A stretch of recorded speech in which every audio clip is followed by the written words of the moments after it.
Hey everyone, this is Alp Actinus here, Managing Director of Architecture and Platforms here at FP Automation. Welcome back to our final video in our FP&A series, where we will be talking all about cash flow within Microsoft Fabric powered by Acterys. Before I get into today's video, I want to quickly recap on the balance sheet mechanism that we talked about before.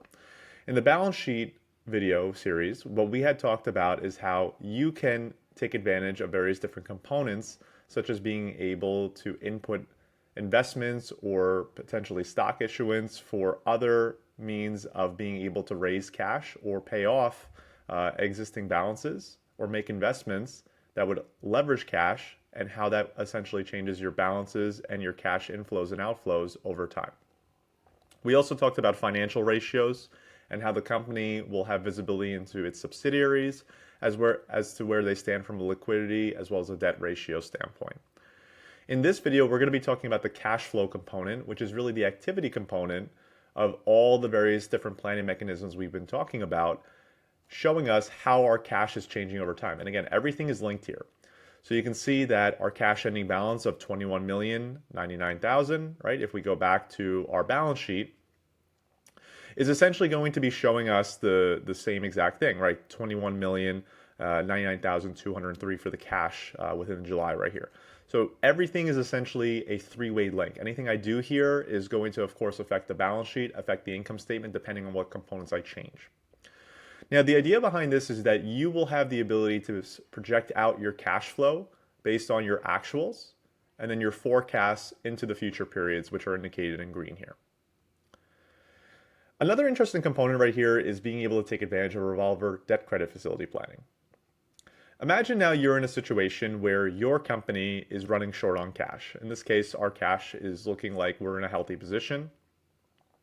But you will now have the ability to be able to issue revolvers, issue the principal as well as the interest payments against those, and then of course start to put principal payments in place when you would like to start paying off that revolver as cash starts to come in from an operating activity standpoint for the business, allowing you to be able to pay off that revolver. That way you free up your cash in order to be able to use for other situations.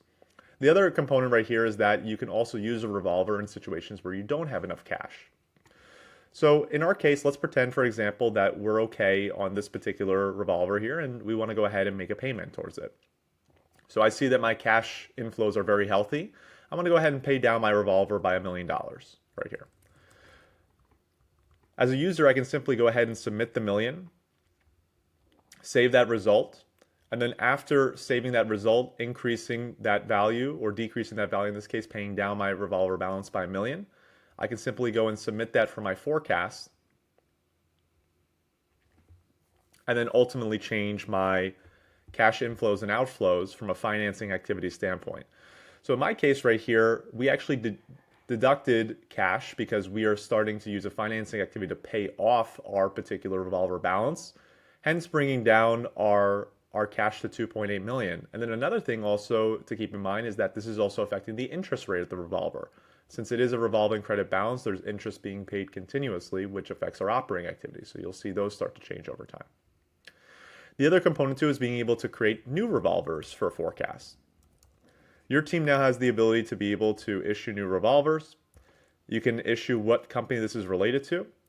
And then of course, go ahead and then assign it to the proper GL account right here for the revolver balance.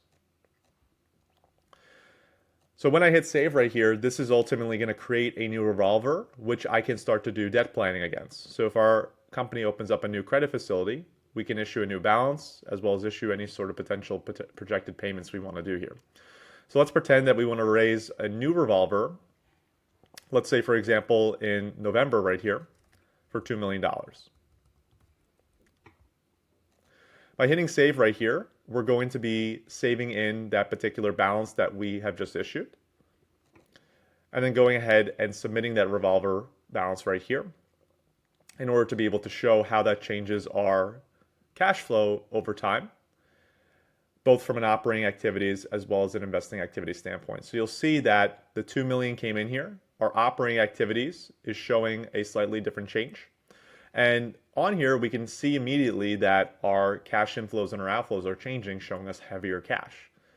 And if we look at the cash ending balances for our November and our December balances right here, the 28.7, 30.4, we can see that this is also translating to the balance sheet as well.